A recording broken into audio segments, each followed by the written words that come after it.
E no vídeo de hoje nós iremos falar sobre os lipídios. Vamos ver um pouco sobre as gorduras, sobre óleos, sobre colesterol e muito mais. Mas antes eu vou pedir para você curtir o vídeo e se inscrever no canal. Eu sou o professor Harrison, você está no Biologia Direta, Biologia Sem Enrolação.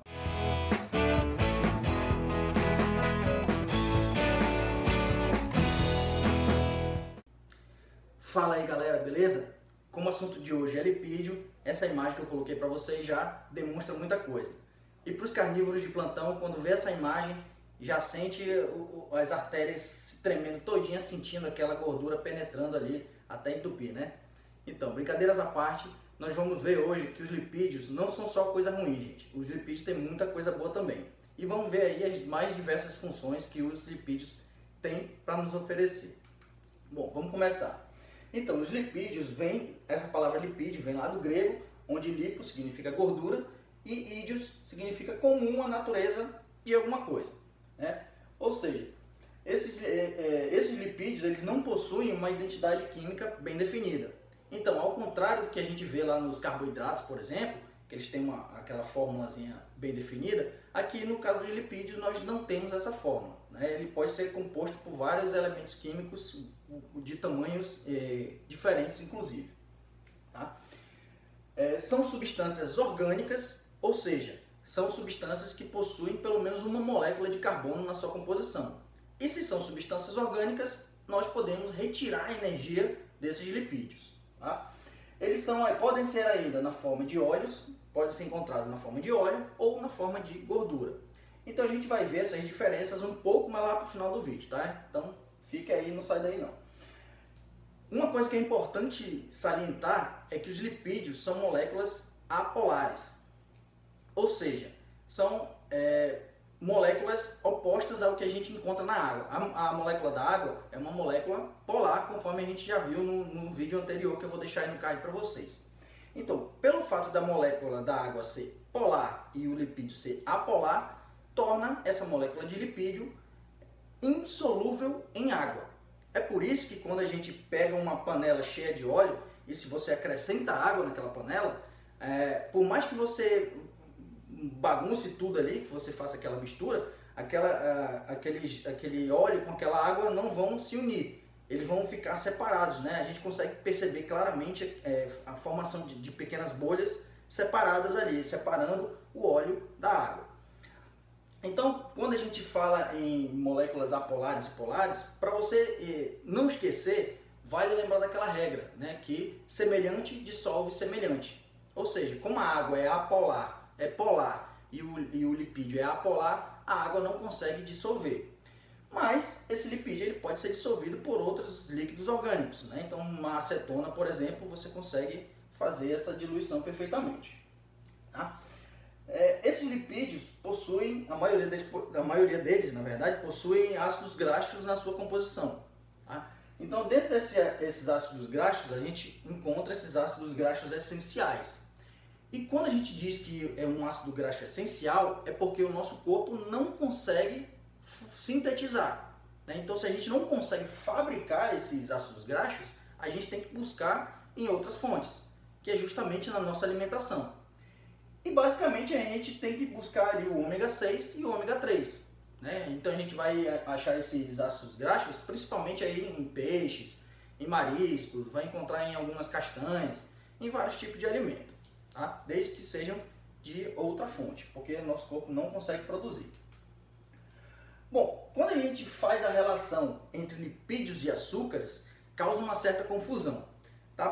Por quê? Olha só, quando a gente fala de carboidrato, o carboidrato a gente sabe que é o combustível que a célula utiliza para se manter viva. Né?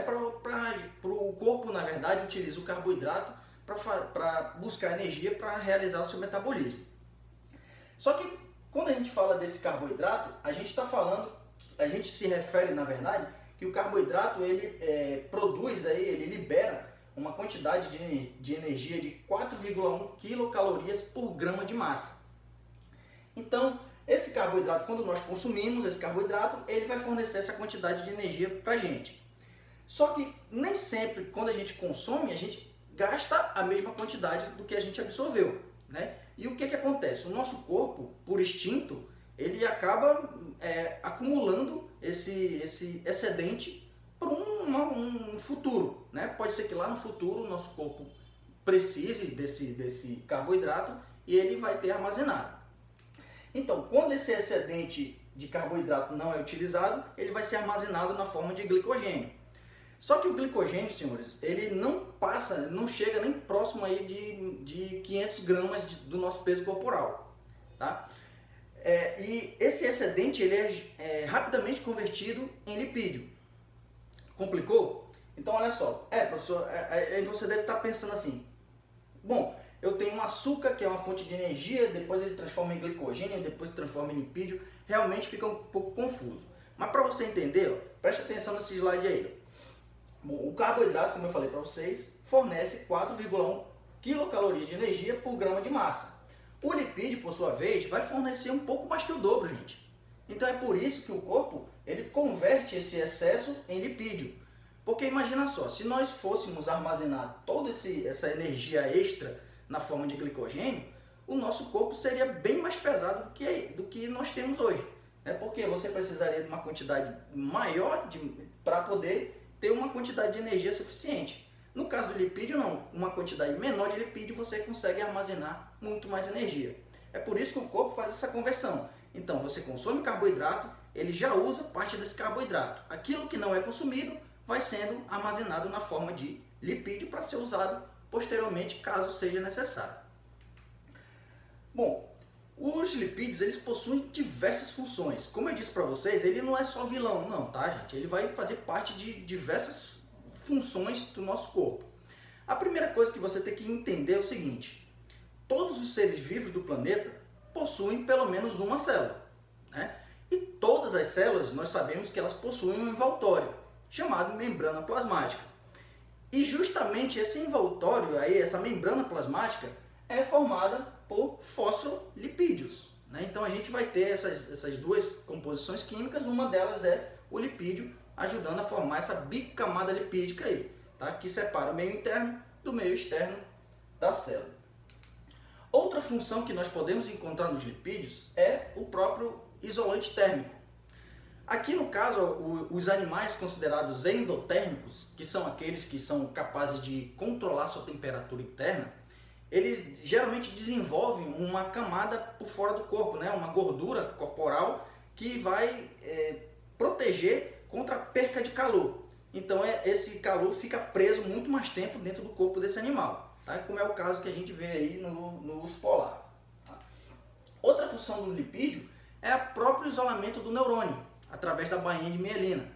Então quando você pega lá, por exemplo, o carregador do seu aparelho celular, você está vendo que ele tem um fiozinho. Se você tirar aquela capinha ali de borracha, você vai ver que tem um fio lá dentro, geralmente um fio de cobre, né? E a mesma coisa acontece no nosso neurônio. A gente tem um axônio que é coberto pela bainha de mielina, que é justamente uma das funções do lipídio, que é de isolamento desse axônio.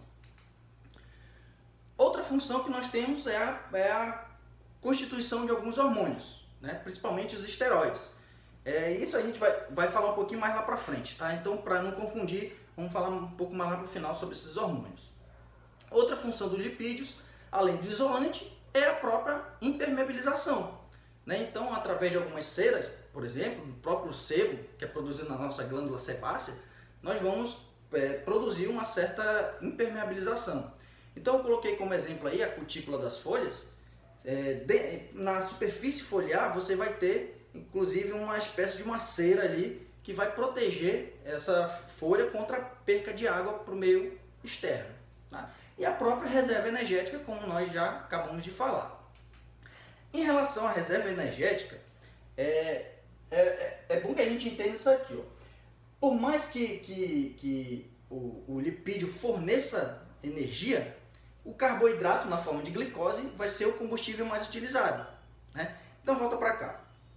Então, como eu falei para vocês, quando você consome esse alimento, esse carboidrato, esse açúcar, você já vai utilizar parte dele como uma energia imediata ali, né? Aquilo que você não utilizar vai ser armazenado lá na forma de lipídio, que vai ficar armazenado lá nos adipócitos, formando o nosso tecido adiposo, né? Que tem aí a barriguinha, tem a papada, principalmente nessas regiões, né? Aí no culote e outras regiões do corpo. Tá? Lembrando que os carboidratos na forma de glicose e glicogênio, eles conseguem manter o corpo em funcionamento por até 24 horas sem alimentação. Então só com essa reserva aí de carboidrato, você consegue ficar um dia inteiro sem comer. Tá? A partir daí, você já vai ter que utilizar novas fontes. Tá bom? E por que esse carboidrato na forma de glicose ele é logo utilizado? É porque pelo fato da respiração celular, né, que é onde vai ser produzida essa energia, ela é baseada na glicólise, ou seja, na quebra da molécula de glicose. Por isso que o carboidrato ele é o combustível mais utilizado. E aí eu coloquei uma tabelinha para vocês que vai indicar a relação do valor calórico pela ordem de utilização desses grupos aí. Tá? Então eu coloquei o carboidrato, o lipídio e as proteínas. Bom, vamos ver aqui. O carboidrato, como eu já tinha mostrado para vocês, ele vai fornecer 4,1 quilocalorias por grama de massa. E ele vai ser a primeira fonte a ser utilizada. Quando acabar essa fonte de carboidrato, automaticamente seu corpo vai buscar a gordura, vai buscar os lipídios lá, né? Lá no teu tecido adiposo principalmente. Então esse lipídio ele já fornece muito mais energia, já vai te fornecer 9,4 quilocalorias por grama. E as proteínas, após acabar carboidrato, após lipídio, o corpo ainda vai buscar uma outra fonte, vai buscar lá nas suas proteínas, tá? Que já vai te fornecer um pouquinho menos de valor, vai ter um valor calórico um pouco menor do que o lipídio, mas ainda tem uma reservinha ali, tá? Só que vale lembrar que quando a gente fala de músculo estriado, né, o músculo estriado esquelético, ele vai dar uma certa invertida quando a gente trata de lipídio e proteína. Então volta aqui para mim. Imagina que você está fazendo uma atividade física, né, intensa, e aí o seu corpo está utilizando os seus carboidratos ali, sua fonte imediata de energia, para manter o teu corpo funcionando. Quando esse carboidrato acabar, pela lógica, seria o teu corpo buscar energia lá no lipídio. Só que esses músculos estriados, eles têm pouquíssima quantidade de gordura armazenada. Então o lipídio não vai fornecer tanta energia para esse músculo que está trabalhando ali. Então a tendência é que o teu organismo vai buscar em outras fontes para depois trazer energia para esse músculo que está trabalhando. Só que como esse teu músculo está trabalhando, ele não pode perder tempo esperando essa energia vir de outro lugar. E o que ele vai fazer? Ele vai consumir logo as proteínas que estão ali naquele músculo sendo trabalhadas. Entendeu? É por isso que é tão importante a pessoa se alimentar antes de fazer atividade física. Né? Que é para justamente não acontecer isso. Muitas das vezes a pessoa está fazendo uma dieta bem severa e quer fazer atividade física intensa. Aí ela vai para a academia e fala que eu, em vez de aumentar, eu estou diminuindo. Muitas vezes o que está acontecendo é isso. O corpo dela já está utilizando as próprias proteínas musculares dela. Então o músculo não consegue se desenvolver. Entendeu? Então você tem que fazer um rebalanceamento e tem que fornecer muito mais proteína para o seu corpo para ele poder utilizar como fonte de energia. Tá bom? E como que esses lipídios são classificados? Eles são classificados em basicamente esses dois tipos. Lipídios simples e lipídios complexos. No caso dos lipídios simples, eles vão ser formados basicamente por carbono, hidrogênio e oxigênio, né? Que nós vamos ter os glicerídeos e os cerídeos. Nos complexos, além desses três, vocês ainda vão encontrar nitrogênio, fósforo e enxofre. E aí nós vamos ter como lipídios complexos os carotenoides, os esteroides, as lipoproteínas e os fosfolipídios. Agora vamos aqui desmembrar cada um deles para a gente poder entender as funções de cada um. Bom, começando aqui pelos lipídios simples, né, a gente tem os glicerídeos, também conhecidos como triglicerídeos, encontrados principalmente nos animais e nos vegetais, né, encontrados nos dois aí. Só que nos animais eles são encontrados na forma de gordura, que são utilizados como reserva, como isolante, que eu acabei de mostrar para vocês. E nos vegetais, na forma de óleos, né, como o óleo de soja, o óleo de milho, óleo de girassol, de vários tipos. Agora observe uma coisa. As gorduras, elas sempre serão de origem animal. Os óleos sempre serão de origem vegetal. Professor, mas qual que é a diferença entre gordura e óleo? As gorduras, senhores, além de elas serem de origem animal, a primeira diferença, né, que elas são encontradas nos animais, em temperatura ambiente, elas serão sólidas. Os óleos na temperatura ambiente serão líquidos. Mas por que os óleos ficam líquidos? Os óleos eles se tornam líquidos porque na sua composição química, como eu disse que eles têm os ácidos graxos aí, né? Então eles são moléculas de cadeia insaturada. No caso, os óleos, né? São de cadeias insaturadas. Isso quer dizer o quê? Que existe, pelo menos entre uma das ligações de carbonos, ela é uma ligação dupla. Isso vai fazer com que essa estrutura que é linear passe a ter uma certa angulação. E justamente essa angulação vai fazer com que essas moléculas fiquem mais distantes uma das outras, permitindo com que os óleos fiquem na forma líquida. E isso em temperatura ambiente. Tá? No caso das gorduras, já vão ser saturadas, né? Então suas estruturas vão ser geralmente lineares, o que permite que elas fiquem bem saturadas, né? Bem próximas uma das outras, fazendo com que esse lipídio fique na forma sólida. Então, e se tratando de qual dos dois é o mais saudável, é bom que você busque os óleos, né? Que são gorduras insaturadas.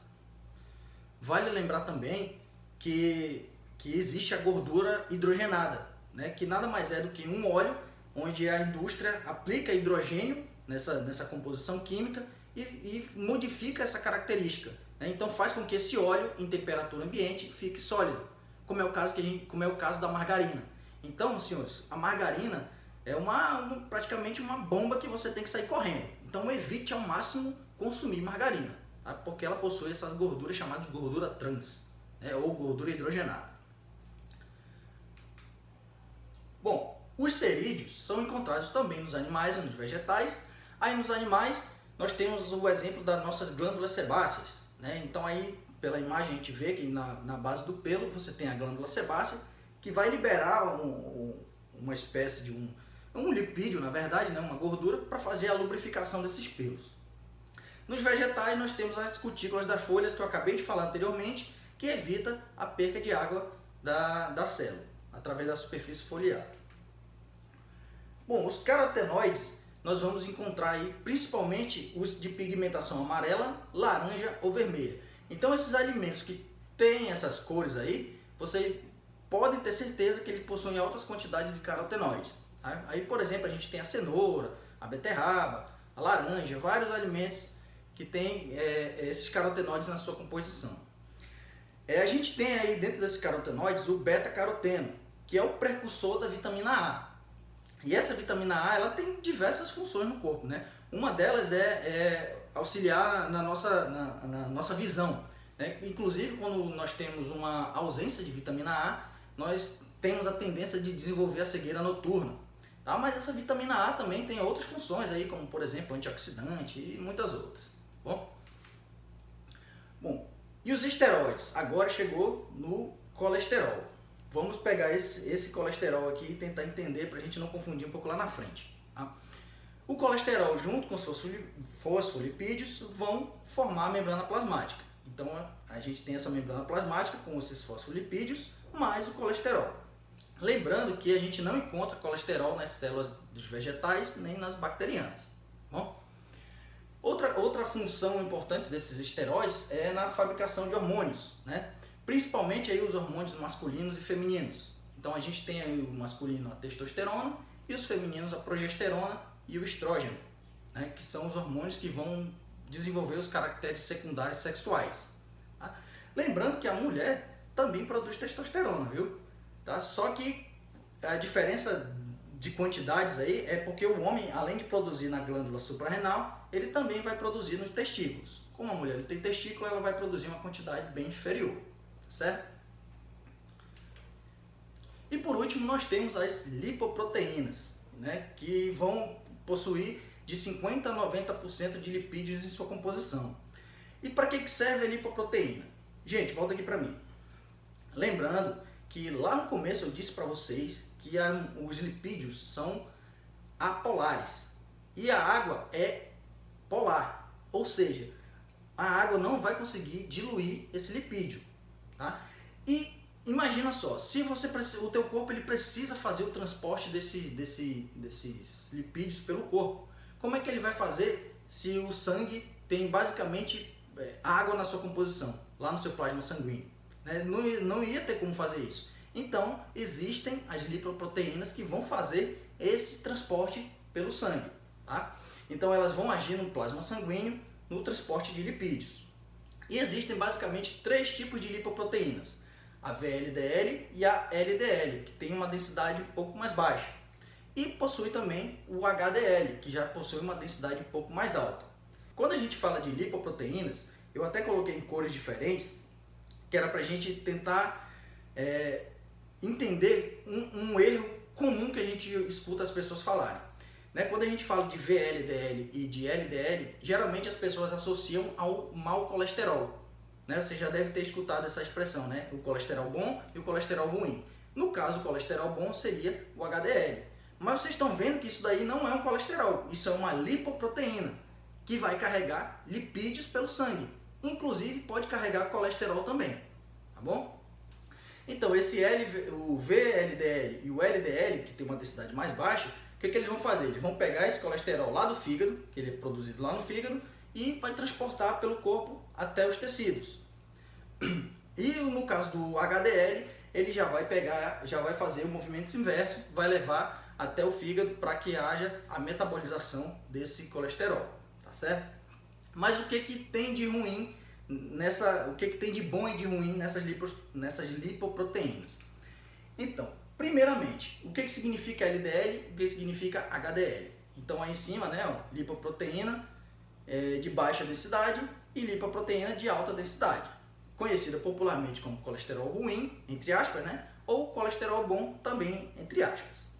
Aqui no canto direito, você já está vendo uma artéria, né, com um acúmulo de placas de LDL. Então essa é a parte ruim.